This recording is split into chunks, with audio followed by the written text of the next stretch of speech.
Olá, meu querido, live de número 320, ou vídeo 320, Entendendo o Tempo. Eu sou Cássio Panucci, um cristão normal que também é pastor na cidade de Assis. Esse é o Micolino. Mensagem de 7 minutos, nosso canal do YouTube, MPP Cássio Panucci. Olha lá, nós vamos começar o entendimento em Daniel 8,17. Daniel 8,17. Agora, cadê? Não, aqui, 17. Ele veio para perto de onde eu estava, e vindo ele, fiquei assombrado e caí com o rosto em terra. Mas ele me disse: entende, filho do homem, porque essa visão se realizará no fim do tempo. Entende. Veja o seguinte, meus queridos, a Bíblia tem coisas que ela reservou para o tempo do fim. Existe o tempo do fim, a Bíblia usa esse termo, o tempo do fim, né? Jesus, e muitas vezes ele falava que o tempo dele, né, a hora dele ainda não tinha chegado. A hora do quê? A hora dele ser crucificado, ele se entregar por amor de todos nós, ainda não tinha chegado. Então ninguém conseguia apertar nem pegar ele. Muitas vezes ele passava pelo meio da multidão e saía. Eles queriam jogar ele do monte, não conseguiam. Mas um dia ele falou: agora chegou o tempo. Agora Deus me mostrou pelos relógios aí do céu que chegou a hora de eu ser entregue como um sacrifício. E ele entregou, ele falou: eu mesmo dou o corpo, ninguém toma de mim. Então o anjo está falando com Daniel sobre coisas que aconteceriam no tempo do fim. Quando seria o tempo do fim? É facinho, leia aqui Daniel 12:4, né? Em seguida aqui, Daniel 8:17 nós estamos, né? Veja no 4 que no fim dos tempos aconteceria o quê? A ciência se multiplicaria. Vocês já viram algum tempo que a ciência se multiplica tanto que nem hoje, né? Mas em 1800 carruagem, né? Agora a cada dia tem coisa nova. A cada dia os celulares, os computadores, a tecnologia, os genes, o DNA avança rapidamente. Então a ciência se multiplicará e as pessoas correrão de uma parte a outra, né? Tirando o coronavírus aí que atrapalhou o mundo, é uma correria o dia todo, noite toda, 24 horas por dia, pessoas correndo. Então, que tempo é esse?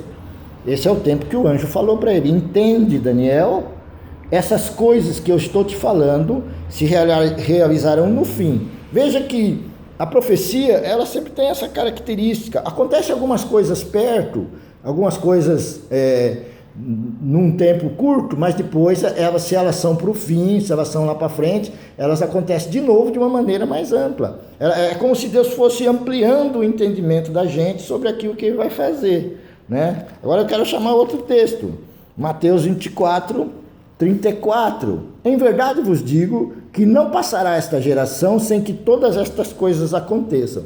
Quem é esse? Jesus. Falando do quê? Do fim dos tempos. Olha lá, sermão profético, princípio das dores, grande tribulação, a vinda do Filho do Homem, e aí ele fala isso daqui. Então tem gente interpretando esse verso de uma maneira muito equivocada, achando que aquilo que Jesus falou era para aquele tempo, né? Que seria para aquela geração. Mas olha aqui, um pouquinho antes: logo depois da aflição daqueles dias, o sol escurecerá, a lua não dará sua luz, as estrelas cairão do firmamento e os corpos celestes serão abalados. Isso aqui já aconteceu? Não. Isso aqui, então aparecerá no céu o sinal do Filho do Homem. Quem está falando que os sinais do Apocalipse, os sinais que Jesus falou são para aquela época da destruição do templo, está muito equivocado com a palavra, né? Porque, em primeiro lugar, o Apocalipse foi escrito em 95, 96 depois de Cristo por João, o último apóstolo que sobrou. O templo foi destruído em 70. Essas coisas já tinham acontecido. Então não precisava escrever no Apocalipse sobre essas coisas, sobre aqueles sinais que haveriam. O Apocalipse é um encaixe de Deus finalizando a Bíblia e completando as ideias que estavam faltando, né? Recomendo as pessoas lerem livros, o Apocalipse, Estudo Vida de Witness Lee, volume 1 e 2, e ajuda ao Apocalipse de Watmani. Recomendo vocês lerem com calma, em espírito, porque se ler na carne, a interpretação vai na cabeça, a pessoa raciocina, eu estou vendo isso, ligo isso com isso. Não, principalmente o Apocalipse, você só entende se você tiver revelação, se você entrar naquela revelação do Espírito, e para isso você precisa ler bastante o Apocalipse, e precisa estar em espírito, porque na carne, todo mundo pensa diferente da realidade, né? Então, com relação a Lucas 17, 21, quero falar também sobre o reino de Deus. Nem dirás, ei-lo aqui ou ei-lo ali, porque o reino de Deus está dentro de vós. Como é que é o reino de Deus? O reino de Deus, aqui é o Espírito Santo. Quando o cara recebe o Espírito Santo, o reino de Deus entrou dentro dele. Ele estava dentro de alguém, passou para você também. E ele já é físico, aonde? Vai ter uns lugares que vai ter um monte de gente que tem o reino de Deus dentro de si, o Espírito Santo, que pode se viver como reino. Um país que todo mundo segue a Bíblia e está no Espírito é uma coisa, um país que está lá no sangue, lá nas religiões lá muçulmanas, aquelas coiseiras todas lá, um querendo degladiar o outro, matar é normal. A Deus não está, o reino não está. O reino está dentro das pessoas, mas depois do arrebatamento secreto, né? Depois do outro arrebatamento, depois dos que sobrarem, que vão passar pela tribulação, vai ter a volta física de Jesus, em que todo olho verá.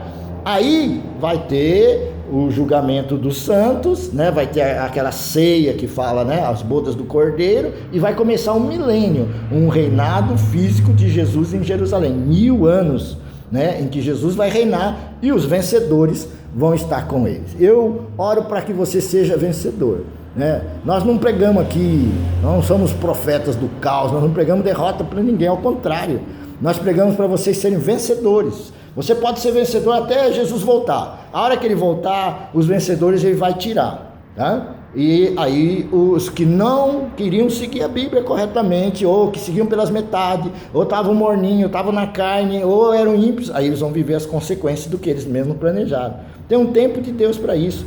Ninguém vai conseguir mudar isso daí, tá bom, meu querido? É o começo de uma conversa. Quem quiser mais, escreva aí nos comentários, nós estamos abertos para conversar sobre o assunto. Um grande abraço, Deus abençoe, e que você esteja entre os vencedores e não entre aqueles que vão ficar na tribulação. Deus abençoe em nome de Jesus.